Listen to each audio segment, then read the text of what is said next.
И старо и младо знае што значи кратенката ГТЦ. Тоа ни е на драго место каде што се засолнуваме кога надвор истура дожд и кога пука сонце. Место по чии рампи сите сакаме да трчаме, по чии парк сите сакаме да се одмориме. Но знаете ли што му се заканува на ова наше градско катче?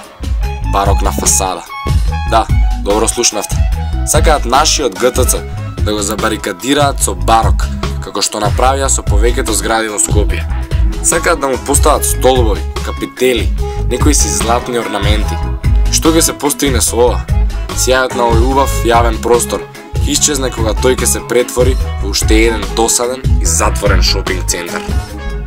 А дали знаете која е предвидената цена за оваа грандиозна фасада? Ни помалку ни повеќе, 50 милиони евра. Знаете ли колку може да се подобри состојбата на студентите со 50 милиони евра? Со овие пари може да се изградат 3 големи и целосно опремени комплекси на студентски домови. Би можел да се обнови целиот комплекс на студентскиот дом Гоце Делчев и би ни останал кусур доволен за уште некоја сала и библиотека. Со 50 милиони евра може да ни се обезбедат 24 амфитеатри или пак 40 целосно опремени училници. Наместо фасадата може да се изградат и опремат 2 научни института кои би содржале по стотици лаборатории. Би можеле да добиеме 5 библиотеки или да се откупат 2,5 милиони стручни учебници за наше користење. Со 50 милиони евра би можеле да испратиме 6250 студенти на 6-месечни студирања во странство.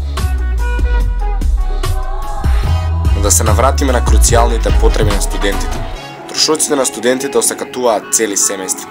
Со оваа сума би можеле на 4100 студенти да им обезбедиме бесплатни квалитетни оброци во текот на нивното 4-годишно студирање.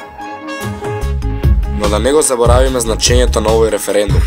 Се сеќавате кога ви објаснувавме директната демократија во пленумот? Референдумот е единствената алатка која го представува вистинскиот став на народот. Затоа, жители на Центар, искористете го вашето право на глас и како наши шампиони, излезете на 26 април и кажете му не на овој апсурд. Дајте да инвестираме во вистинските проблеми на ова општество, наместо во бесмислено рефасадирање на постоечки објекти. Да го зачуваме ГТЦ, а и 50 милиони евра предвидени за таа страшна барокна фасада. Излези за ГТЦ. Поздрав, пленумци!